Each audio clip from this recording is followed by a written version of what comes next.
Hey, it's Clay. Welcome to another League of Legends video. This time we're doing a why buy on Aatrox, the Darkeen Blade? Something like that.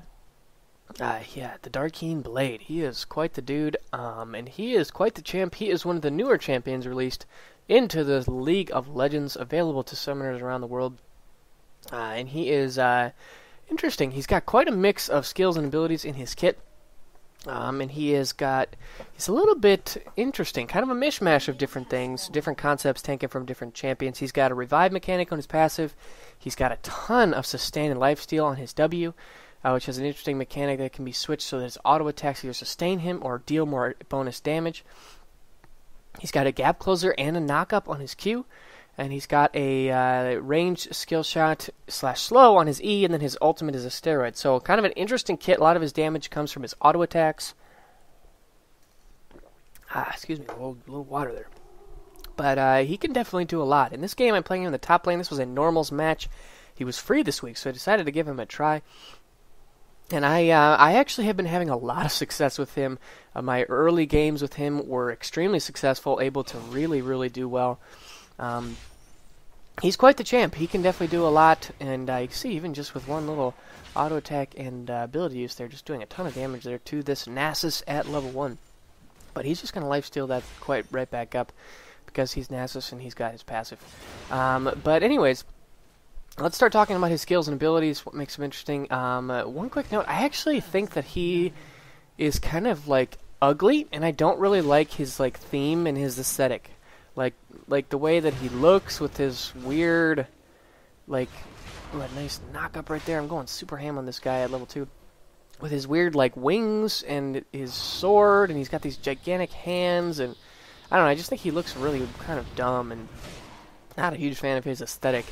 But anyways, let's talk about him nonetheless, because I do think he has a very powerful kit, and I think he's a strong champion. So, anyways, let's talk about his skills and abilities. His passive.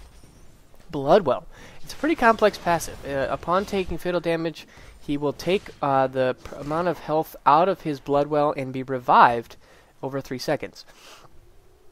So it's a pretty straightforward revive mechanic. It's a little different than like Nivea in that he is or Zac in that he is untargetable. It is a guaranteed revive. He will for sure come back. Ooh, going super ham on this guy.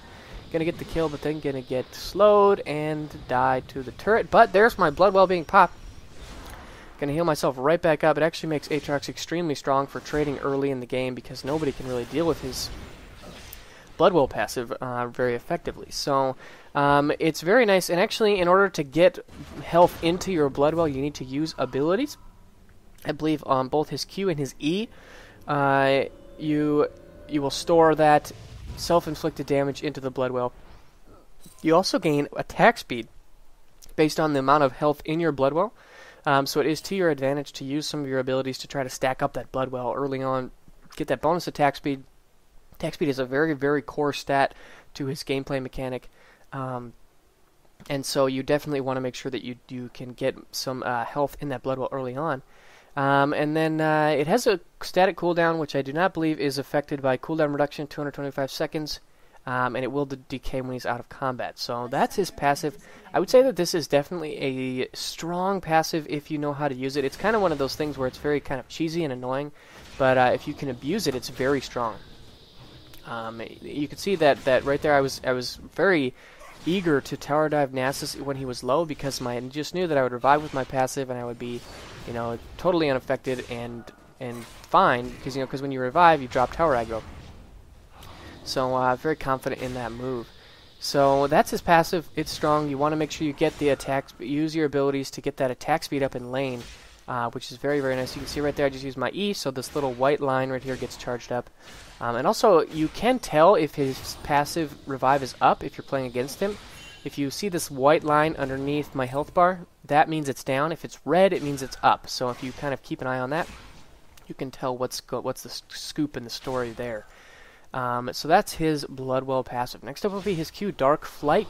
This is you're targeting an area on the ground. You will jump up in the air and then slam down to that. It is a gap close, I believe 650 range. So you will deal physical damage, in that area, and you will also knock up enemies in the center of the area. So it's a very, very multi-purpose ability, capable of a ton of different uses. You can use it, for the gap close to getting close to your enemies, which is really nice. You can use it for the crowd control to knock them up in the air. You can use both there. You can see I'm using it right there to get on top of this Nasus and just duel with him a little bit, scare him away. Got my Blood Well charged up, so I got a lot of bonus attack speed. And overall, it's just a very nice, straightforward gap closing and slash CC ability. It's definitely useful both offensively and defensively. There's the knock up right there. And using my ultimate, and he's going to ghost away, but I flashed for it and was unable to get the last auto attack. My E is off cooldown right now. Not quite enough. So, unfortunately, we burned some summoner spells there. I don't think I had Ignite up yet. I'm not quite up yet, but that's okay. Able to get Nasus totally out of the lane, which is quite nice. And I think did my passive just come off cooldown? I'm confused. I thought that perhaps white means it's up and red means it's down. Doggone it, I think I gave you guys misinformation. So I apologize. Invert what I said. When it's red, it's down. When it's white, it's up. It's one or the other. One of those colors means it's up. One of those colors means it's down. So just keep an eye on that when you're playing it, Aatrox. Sorry for the misinformation. But anyways, let's move on to from his Q to his W. Oh, another thing about this is it does cost 10% of your current health, which is fairly high for a current health cost. I know like Zac has like 4% of his current health, and like Mundo, I don't know if his are I think his are flat health, but 10% is still fairly high. If I've got about 1,000 health, that'd be 100 health to throw out my Q. That's kind of a lot. So you definitely want to get some lifesteal in order to kind of get that back. So that's kind of why the rationale behind it. Like Vamp Scepter, I'm going to jump on him once again, and he's going to have to pop his ultimate in order to stay alive. I'm really just bullying him out. Not afraid to jump on him when I can and get some auto attacks. Okay, so there it's red. You know what, guys? I am just going to throw my hands up there and say I don't know, because I think that red means it's up and white means it's down, but I'm not 100% sure. We'll have to watch. We will watch, and we will keep an eye on that later in the game. But next up would be his W. This is his Bloodthirst / Blood Priced. It is primarily an auto attack modifier.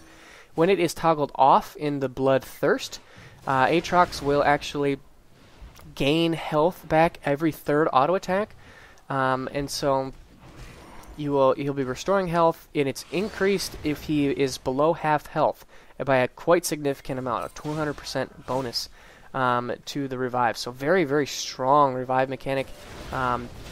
Makes lifesteal on him very strong because it scales multiplicatively with this, and it also makes something like a Spirit Visage a really, really nice item on him because it will increase your self healing by 20%. So you're increasing that heal on your W. I'm gonna go ahead and dive him because I'm pretty confident I got my passive up. There he goes down, and even if I die, I'm not too sad to get super hardcore creep block there. So let's see if it comes back up as white. Use an ability, Aatrox. Yes, it does. All right, I was correct. So red means it's up, white means it's down. I got you guys. I got you. Oh, gonna get out of here. Aatrox used his little ability a little too soon. He's actually quite under-leveled, so I'm not really that afraid of him. But I don't have my passive up, so I am going to be a little bit more cautious. But I am much stronger than him. Although I haven't really bought, so that's not necessarily true. I just have a lot of gold sitting in my pocket. Anyways, back to his W. That's Bloodthirst. I would say, especially early in the game, you want to try to keep it in Bloodthirst mode early on when you're kind of auto-attacking creeps, just to keep your health up, sustain yourself in lane. It's very, very useful for that lane sustain. Later in the game, when you get low, I would say it's definitely beneficial, below that half health point, to switch it into Bloodthirst to get one of those heals off. But if you have quite a bit of lifesteal, like a Vamp Scepter, or even like once you get up to like the Bloodthirster level, right now on this Cutlass I have 12% lifesteal. That's quite a bit. That should be able to heal myself through those health costs. So once you get a bit of lifesteal, it's not really a big deal. You can leave it and be a little more aggressive, lead it in the Blood Price mode. And the Blood Price mode basically just gives you a nice bonus damage to your auto attacks every third auto attack. Instead of healing you, you actually drain some of your health, but then it will deal bonus damage. So very nice right there. It's definitely something that I have yet to really gain mastery over, I would say, is like when to use each mode. But the general idea is when you're going aggressive early on in an engagement, that third auto attack for Blood Price with the bonus damage can be very, very useful. And you can actually see on the sword which one is which. I want to say that when it turns... Yeah, you don't actually get a color indicator. Okay, when your sword is red, that means that your thirst is on, but when it turns purple or blue, that means that your price is on. So that's a good way of telling. There's a nice kill on the Nasus. Got him a little bit too low right there. I think he underestimated the damage coming from my E. But I actually think I am in thirst mode, so that means that my sword is kind of glowing this reddish color. When I turn into price, it kind of turns purplish. So that's kind of a nice way to tell that right there. But anyways, I like to max this ability second, even though I think I accidentally put a second point into my Q early on. I maxed that one last. I like to max this one second, just because early on the sustain is really nice, but you're not getting, until you get some attack speed, you're not going to get a ton of auto attacks off, and so the price isn't necessarily as effective maybe as your E, because it's a little more guaranteed damage. And the wave clear is nice early on too. So I like to kind of leave it in the, get 1 point in, leave it in the thirst mode for most of the early laning phase. Except when I want to go really aggressive, then I'll try to put it in the price mode. But then later in the game, you can leave it more in the price mode and just get that bonus damage and then kind of lifesteal it back. And then when you get really, really low, then that would be kind of the opportune moment to switch it back. So anyways, that's his W. It's definitely a solid ability, very capable of, you know, it makes him very auto-attack based. It makes attack speed a fantastic stat on him because it's kind of like Vayne. The more often you can proc that third auto-attack, the better. Because a lot of your damage is on, you know, continuous auto attacks on a single target. So it makes attack speed items like Blade of the Ruined King, Zephyr, very, very good on him. So that's kind of the rationale behind your W. Next up would be his E, Blades of Torment. This is a ranged skill shot where he actually sends out 2 blades in kind of like a narrow triangular pattern. I just used it right there on those wraiths. It will deal magic damage to them, even though it does have an 80 scaling ratio. So that's nice. Aatrox does mixed damage in that regard. And then will also slow them by 40%. So again, very multi-purpose ability. You can use this for ranged harass, ranged farming. You can use it for the crowd control, the slow, to prevent you kind of stick onto your enemy. I've had a number of DCs in this game, so that's why I'm farming this jungle, because I think our jungler disconnected. I think their jungler disconnected as well. Perhaps even their AD carry. I'm not even 100% sure. This game was kind of wild and crazy. I just know that I was going ham on this Nasus in the top lane. But anyways, his E is pretty straightforward. Costs 5% of your current health, which isn't quite as much as the 10% on your Q, so you can be a little more spammy with it once you get some lifesteal. But pretty high base damage. It just is a very strong ability. It has a nice range, too, of 1,000. So overall, moderate cooldown of 12 down to 8 seconds at max rank. So I'm just going to jump on this Nasus and fight him. He's a long ways from home. I think he's going to use his Ghost and Wither me, but I'm going to Flash. And there we go. That third auto attack from my price really helped pick up the... You can see my sword is glowing with that purple, meaning... And now it's glowing more red, meaning that my price is back on to help sustain myself back. So nice pick up of the kill right there. I think I asked for a lane swap on Cassidy. He was having a tough time against this LeBlanc. LeBlanc is quite strong against Cassidy early on, so I can see why. But anyways, I like to max Blades of Torment first, just for the ranged farming, the wave clear, the poke, the low cooldown. It just is my preference. I feel like I'm using the ability more than I'm getting continuous auto attacks off on the enemy champion. So that's why I kind of prefer this ability. But yeah, pretty straightforward ability right there. Last up will be his ultimate Massacre. It is a steroid where initially Aatrox will deal magic damage in an AoE surrounding him, and he will then gain a flat increase in attack speed and attack damage range. So it's definitely something where you kind of want to dive into the middle of the team fight, pop this thing for that initial damage. Ooh, I think I could have probably finished him off there if I would have used my Blade of the Ruined King, but decided to let that Aatrox live another day. He's pretty underleveled. But the ultimate is nice. The steroid is nice. The attack speed is so good. Like I said, attack speed is very, very crucial on Aatrox. You're getting quite a bit of bonus attack speed from your kit. So 1 or maybe 2 attack speed items is generally enough. Am I going to go super ham? There's the ultimate right there. 1 more auto attack. Probably just going to throw out my E. There it is right there. Not too scared, even though I'm tanking turret shots like a boss. Just going to Q over the wall. But there's a wild LeBlanc has appeared.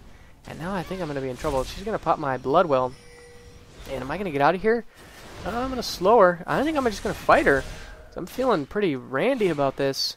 She's getting quite low. I don't really have... I should use my Blade of the Ruin King. Where's the Blade of the Ruin King? Yeah, I knew that that was there. Oh, man, how is she getting away? I really want to see if I can win this fight. No, LeBlanc, she got away.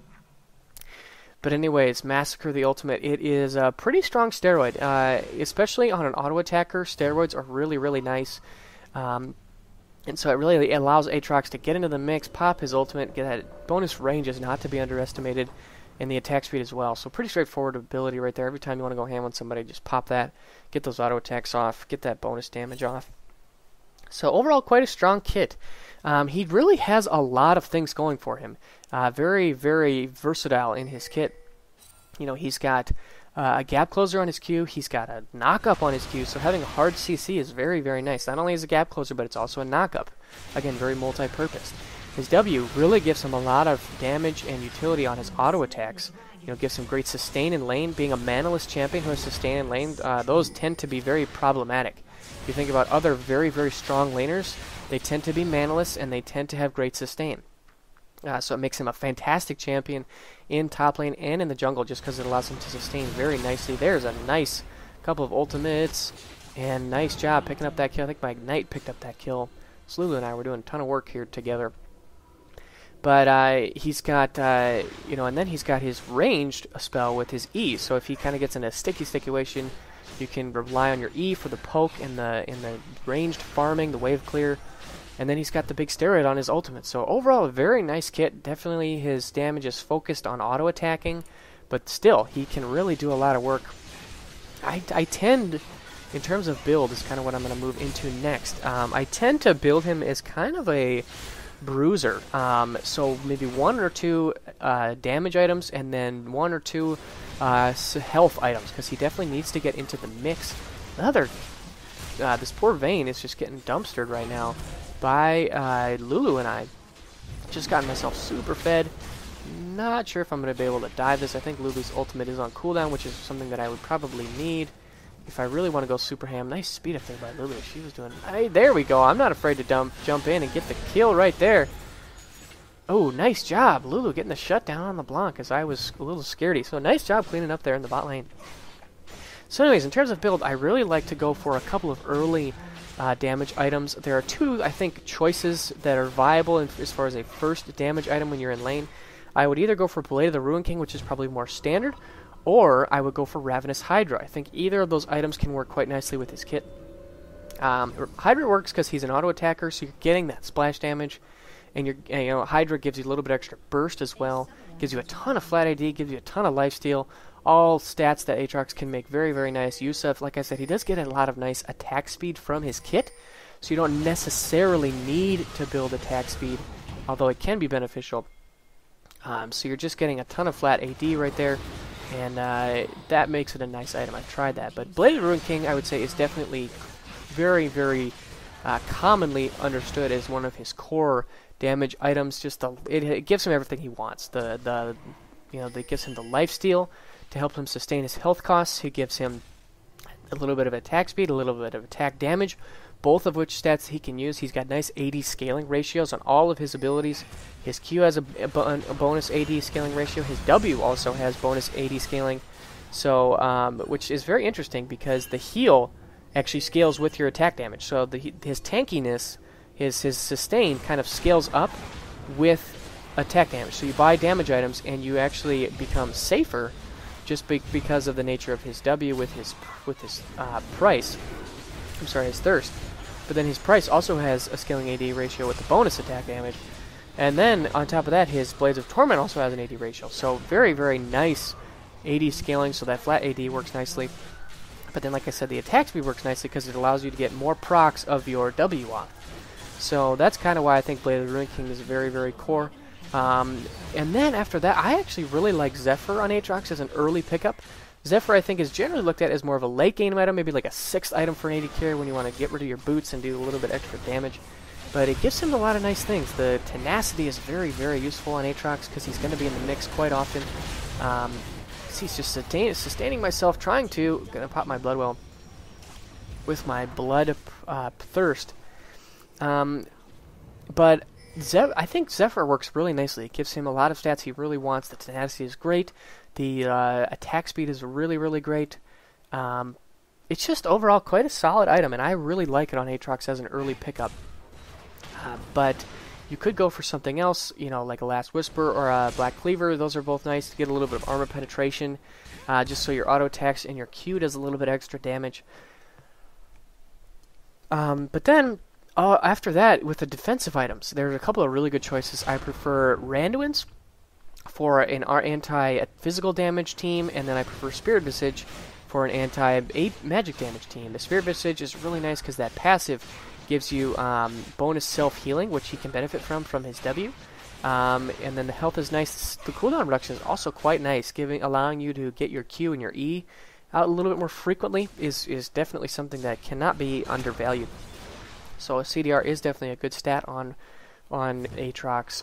You could also go for something like I wouldn't necessarily go for like a Warmogs, but you could do it.